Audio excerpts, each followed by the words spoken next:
welcome to another episode of Pasyal TV Exclusive, where we sit down and chat with your favorite artists coming to the Ayala malls. I'm your host, Carla Barreto, and today we're sitting with an artist who's no stranger to the Philippines because he actually grew up right here in Manila. So let's say hello, let's give a big hometown welcome to No Rome!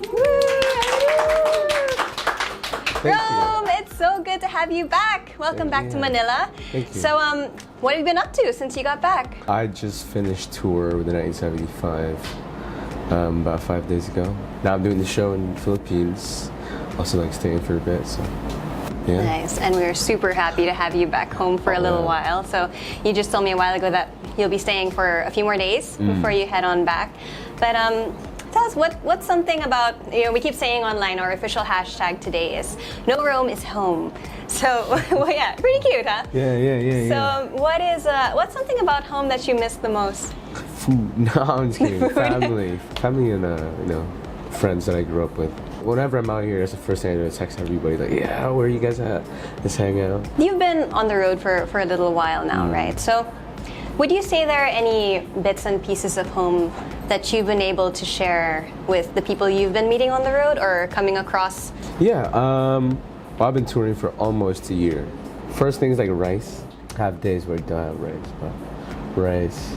Music, yeah, I always talk about like my friends' music and stuff to people that I meet, especially like, people that I grew up here and stuff. I try to take the most of the opportunity. I think quite often people ask like the interest of the Filipino like underground music, especially because I keep saying it's like that's where I kind of started my music. So they're all interested in like what actually happens on that situation. I'm always glad to like talk about it. You were still in school when you were first contacted. So where were you at and what were you up to at the time that Dirty Hit first got in touch with you? Was it just out of the blue? Or? I was at a party at my friend's house. Not like a party, but we were hanging out. They really wanted to get on the phone. They were like, oh, can we call you? But I was out and I had to like, all right, I have to make a decision. Do I want to like finish the party and just say, oh yeah, let's just call like tomorrow, or just go home and pick it up? But I kind of wanted to stay out, but it was a good decision because I didn't know what they had of interest. So. Okay, so what was that whole transition like when you guys sat down and decided, yeah, we're gonna bring you to London? Surprising, of course, but that was like a goal I had. It's not like being whatever, but it was more like I wanted to have an opportunity of music. Not just like locally, like I wanted to branch out to whoever wanted to listen to my music, You've been in quite a few, very different environments since then. And has that had an effect on the way you produce your music? Yeah, definitely.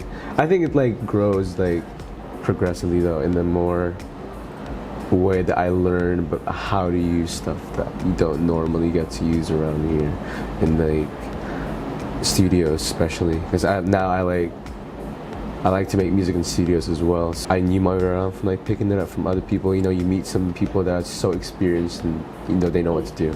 So yeah, I think it really helped me a lot, especially production wise. Writing, yeah, of course you get like different experiences now. I feel different stuff now that is unfamiliar because it's like going places that it's not here. Yeah. I was more confined here than I was going out, so that applies to the stuff that I write and the unfamiliarity of stuff. You just released a new track, Talk Nice was just dropped. So we've really been enjoying. I was just listening to it earlier, and we've really been enjoying it. So Thank you. Can you tell me a bit about the process behind that song in particular? I think I wrote Talk Nice when I had my birthday. I was in LA in this really nice studio.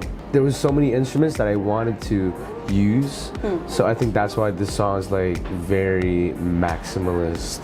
There's like compared to my old tracks. Yeah, I wanted to make the most out of the studio during that time, so I think that's how it came about. Yeah, a lot to play with, and just having some sort of this lack of emotion. That's why I wrote that song, because they were solely focused on making money at some point, but then I got older and realized that like it's not. It is what you need, but it is also emotions that you want to look for to strive to make some money. What do you think is something that we need more of here in the Philippine music scene? Like, how can we better support our artists here in the Philippines? We just gotta support, like, not just friends, you know. You support people with, like, just good art and good intentions. If you're selling a t-shirt, don't ask for a free one. Right. Get one. It gives the artist, you know, a reason to make more stuff. I think that's like what matters, because that starts everything. Like, it gives everybody confidence to keep making stuff. There's some people that just express music because they just want to put it out there. But there's also people who, you know, they try to want to build some support behind their art because they spend time working on it. Hello everyone, thank you for the support and the love for the music. I really appreciate it, and let's keep supporting each other. Thank you. That just about wraps up our time for today. So Rome, thank you so much for joining us. Thank you to all of you guys for watching. Now make sure you tune in to more episodes of the Pashal TV exclusive. We'll have more and more for you in the coming days.